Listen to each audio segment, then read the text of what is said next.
Over the past few years, we've seen an explosion of old games getting quote-unquote remastered with ray tracing. And while a lot of these projects haven't exactly impressed thanks to their highly subjective changes and poor performance, recently it seems like we've been getting some really well done overhauls. I just came across Duke RT, which is an extensive mod for the iconic Duke Nukem 3D that adds ray traced lighting, reflections, shadows, and more. It's a stunning mod that walks the line between preserving the original art and adding modern rendering features that might make it more fun to a modern audience. Honestly, I think this serves as proof that we're out of the ray tracing dark ages and this technology is finally becoming much more mainstream and generally improving upon the old tech. Let's check it out.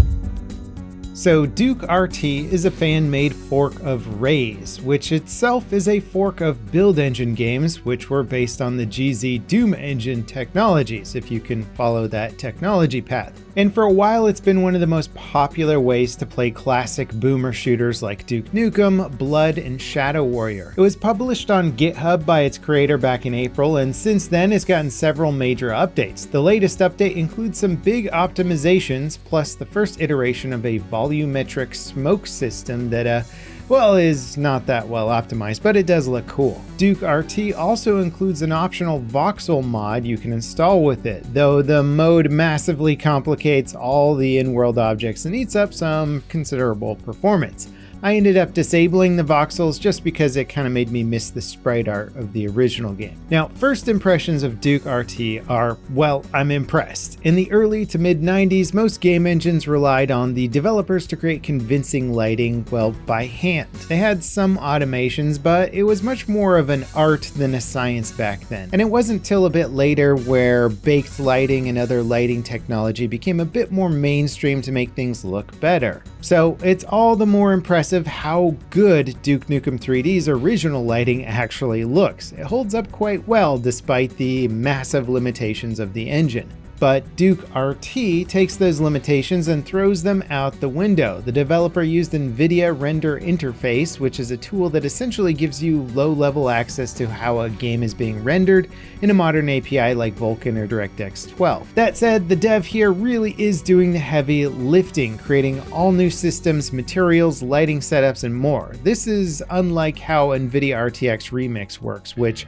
runs on top of the original game without requiring it to be decompiled. With Duke RT, the developer is actually making extensive modifications to the source code of the game itself. And the results speak for themselves, with proper ray trace lighting, reflections, and shadows that realistically interact with Duke Nukem's very, well, rudimentary level geometry and textures. Dynamic lights like explosions and muzzle flashes interact realistically with the world instead of just being sprites. Glass actually looks like glass with these gorgeous reflections of light sources and of course Duke himself. Plus the shadows cast by lights create these wonderful pools of light and other advanced visuals that give the whole game a real sense of time and place that you would only see in very limited sections of the original game.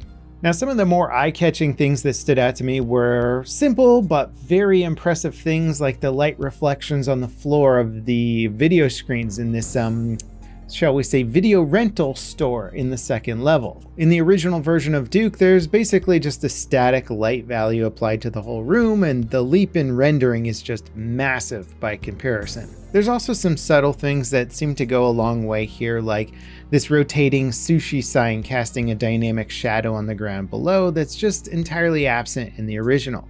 Stuff like this doesn't jump out as an obvious massive improvement until you notice its absence. It's also cool seeing the reflections of lights and neon signs where there was hardly even an implication of reflections in the original game, outside of bathroom mirrors that let you admire Duke in all of his sprite-based glory. Damn, I'm looking good. Duke RT really just gives so many areas of the game a real sense of character and depth that the original game's graphics just weren't able to do. An example of this would be the chapel room in the death row level. In the original game, this room is awkwardly brightly lit with no obvious sources of light. In Duke RT, it's a much moodier looking room with a single light in the stage illuminating the room. And it also adds this kind of beautiful glow to the stained glass windows. And when you hit the secret switch on the stage to make the room more demonic, both versions of the game switch to this really dramatic red lighting. And while they both look great in their own way, the original game looks like they just put a red filter over the whole room instead of actually changing the lighting. It's clear just how much trickery the original game is doing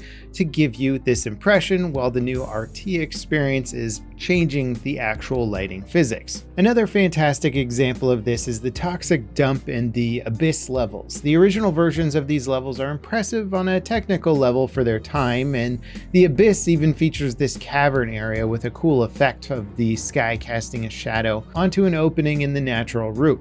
But especially in the Abyss, the canyon is lit almost uniformly and flat. That hint of lighting in the cavern just isn't replicated, and the result is kind of boring looking. In Duke RT, the Abyss's canyon is lit by these gorgeous pools of light that give the place a real sense of depth and scale. The deeper you go, the less direct the light gets, making the lower area feel just physically deeper than the pathways above. It's almost a jarring effect in some ways, since the skybox suggests a night setting for the map. But in general, games of this era just really struggled with outdoor settings and could never really make them look convincing. Duke RT feels like what the developers might have actually been aiming for, but just couldn't achieve due to the tech limitations of their time. And speaking of technical limitations, I'm happy to report that Duke RT runs quite well for what is essentially an unfinished ray tracing project. At default settings, I was getting a perfectly playable frame rate with, well, DLSS upscaling enabled. I could still feel some latency, but I'm sure with some tweaks to the settings I could have made it an even snappier experience. It's much better feeling than most of the RTX remix projects that I've played, and a lot more stable. I only had a handful of issues with Duke RT,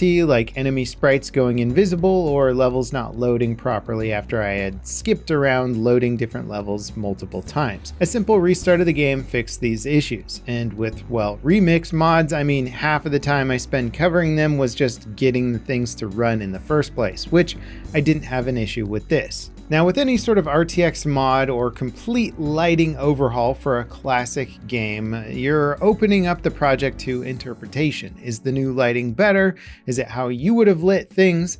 There is one small critique I have about this, and that's that overall the brightness of the game feels extremely dim by default. In fact, I was able to help this out by bumping the contrast settings with the recorded video, but in game it seems like they could definitely use a little bit of a gamma or brightness slider to help things out. You can customize the look of the mod with the available settings, but they're a little bit more developer friendly and sort of missing from the easy to access stuff. Now, overall, my main takeaway is sort of twofold. On one hand, the original Duke Nukem 3D's lighting was actually incredibly impressive for its time, and it still holds up today. I think the original game is perfectly playable. Many of its levels have a wonderfully gritty and atmospheric look to them that's enhanced by small sections like the nightclubs or the cavern in the Toxic Dump that sort of flex with some of the really impressive fake lighting of its time. Duke RT is less of an RTX on filter and much more of a tasteful interpretation of the original game that extends those hints of realistic lighting to the entire game with actual ray tracing. And these sorts of projects are really starting to come into their own. I think they're utilizing ray tracing less as a neat parlor trick or gimmick and more of a glimpse into what we thought games could look like when we were kids.